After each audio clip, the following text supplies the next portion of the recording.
of a man who wore some delightful clothes, beautiful clothes. He had his hair combed. He walked out on the street with an attitude of arrogance. You know how some people walk thinking that they are it on earth and no one else is it, that they're the best. You know, they show off the clothes, the attire they wear. They walk like snobs. And they walk around as though no one's walking but them on the street. They own the streets. And the hadith continues saying that this person walked in this kind of arrogant manner. Allah calls the earth to swallow this man. Authentic narration. Allah calls the earth to swallow this man, and swallow and swallow and swallow. And the hadith says he will continue to be swallowed by the earth until the day of resurrection. Why? He did not heed the saying of the Almighty Lord, وَلَا تَمْشِي فِي الْأَرْضِ مَرَحًا. Do not walk on this earth in conceit and arrogance. A Muslim is not arrogant. A Muslim can never be the example of arrogance. Why? Because he lives his life according to his beloved teacher Muhammad ibn Abdullah ibn Abdul Muttalib sallallahu alayhi wa sallam, who was a living example of humbleness, humility, gentleness, tolerance. When food was brought to Muhammad sallallahu, he would not say, yuck, take it away. No. He did not like it, he wouldn't eat it. But he would never sort of frown and say, what is this? But he would not eat it if he did not like it. He would not yell at anyone. He did not make anyone feel like he's nothing. He greeted the young and honored the grey. He sat with the poor and needy. He made them feel that they are loved. You know, they are cared for, that they are important. Today, the poor people are thrown behind while the rich are placed in front. This is not Islam. It's not the way of the best of examples, Muhammad sallallahu. He sat, mingled, ate, drank, mixed with the poor people, cared for the poor people, loved them. He made them feel that they're humans. Today, if they're poor, don't worry about this person is poor. Forget about him. Oh, go to this person. Choose this person. You might benefit from this person. It's all to do with benefit. Material benefit. That's all it is today. He tended sheep, the leader of humbleness. He sewed his clothes. He cleaned his house. He tethered his goat. He even allowed the slave girls to take him by his hand and walk him in the streets of Medina. This is the best creature on earth, sallallahu alayhi wa sallam. The slave girls, they used to love this, admire this. They would take Muhammad by the hand and walk him in the streets of Medina as they were saying, look who I'm holding, Muhammad's hand. These are little slave girls. This was our example. An example, a beautiful example of humbleness. And this is our teacher. This is the way we should live. His paradigm and his standard should be the highest objective goal in our life. He mentions in a narration collected by a Muslim, it has been revealed to me that you should be humble to one another, boast not above one another, nor transgress against one another.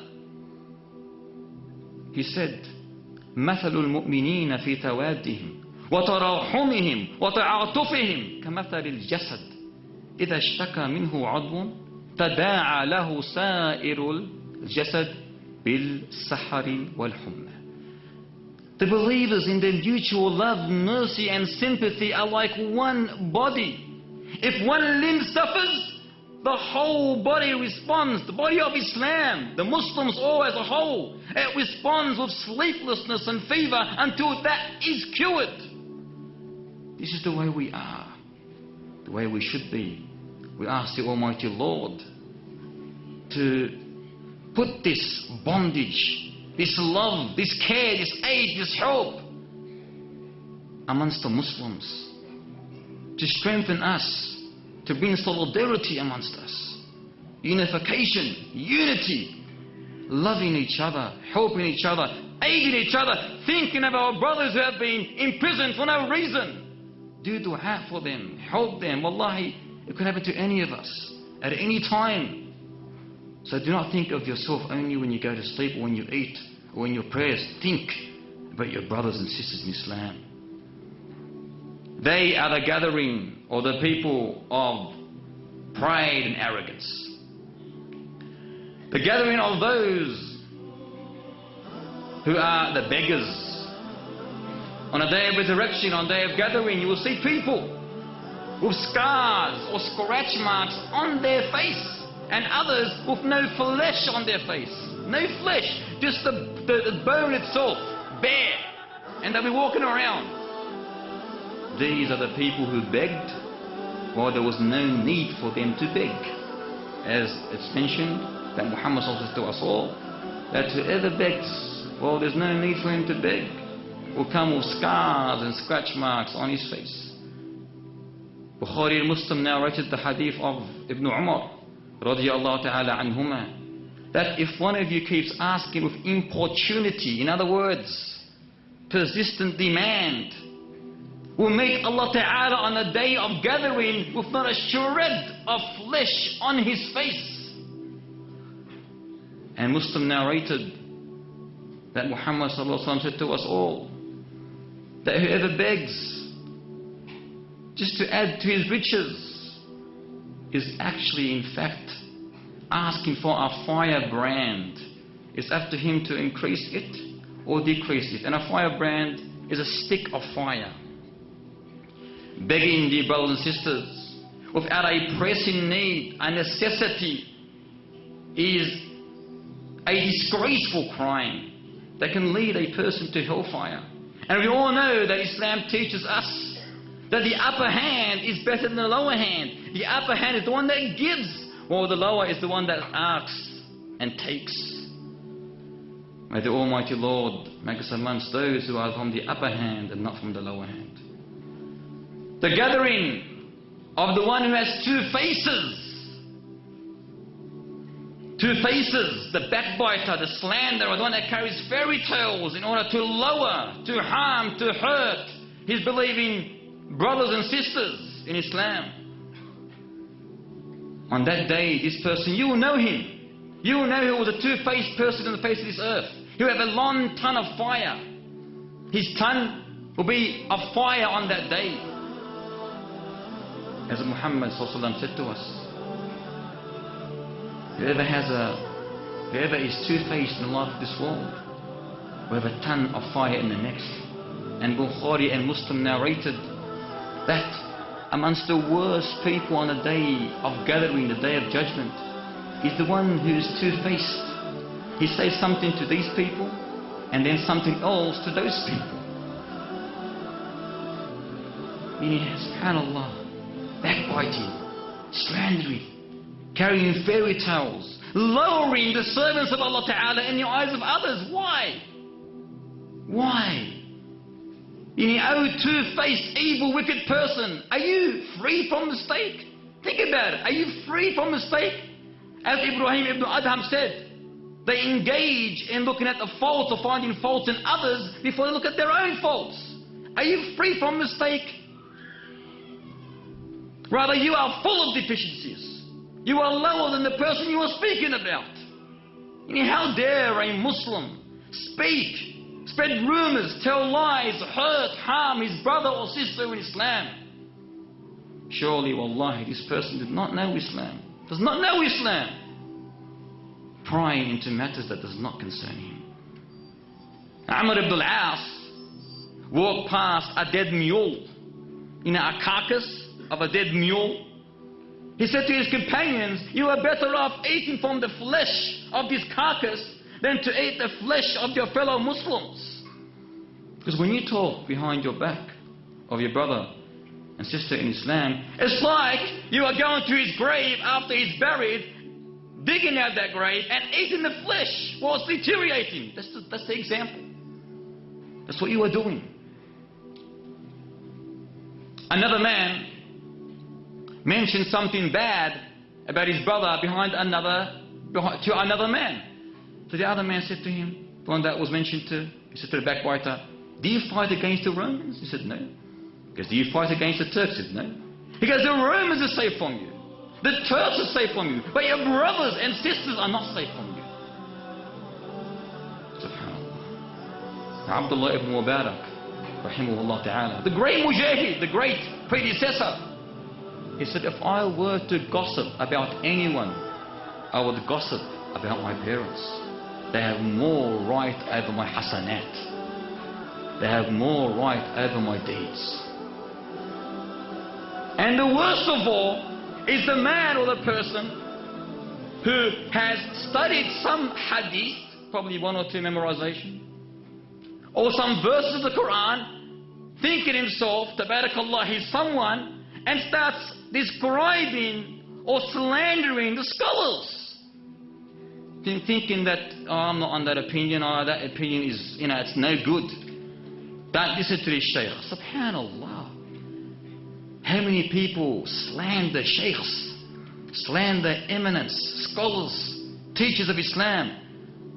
And it's because you have learnt one hadith and you're on a particular opinion. You go and throw that shaykh's work out the window.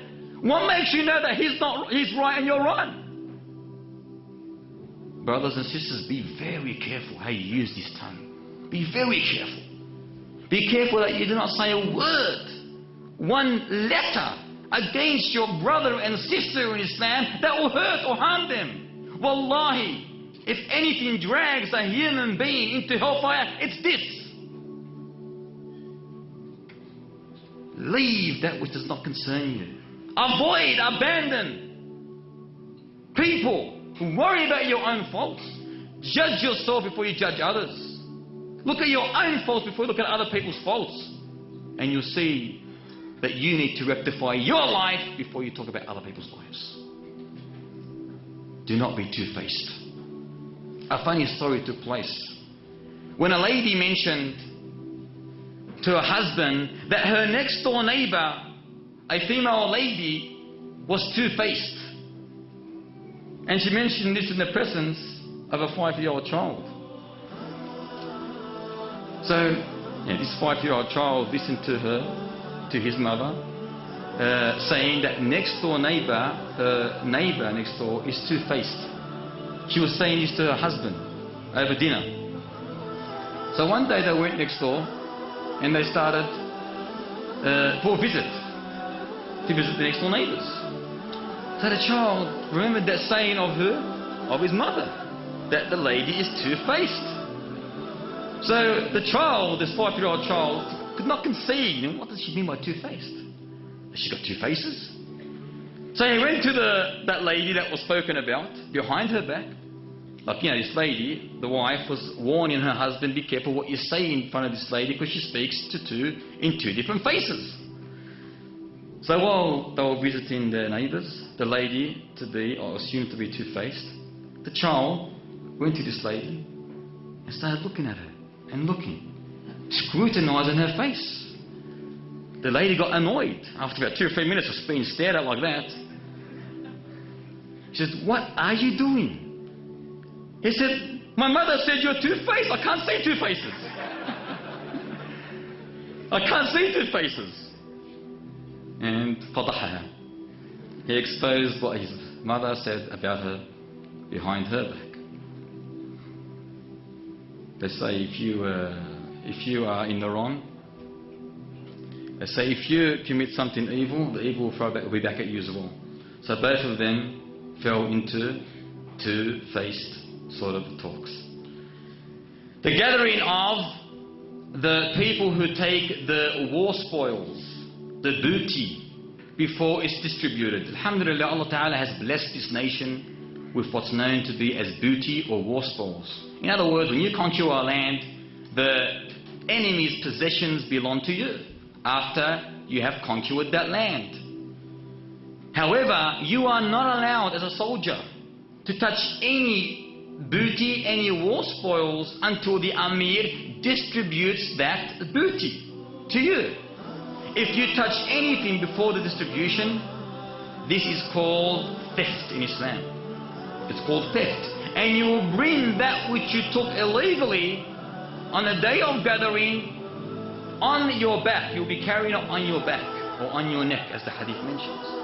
As the hadith says, وَمَنْ يَغْلُ يَأْتِ بِمَا غَلَّ يَوْمَ الْقِيَامَةِ. Whoever deceives regarding the booty will bring that which he took on the day of judgment. As the hadith was mentioned,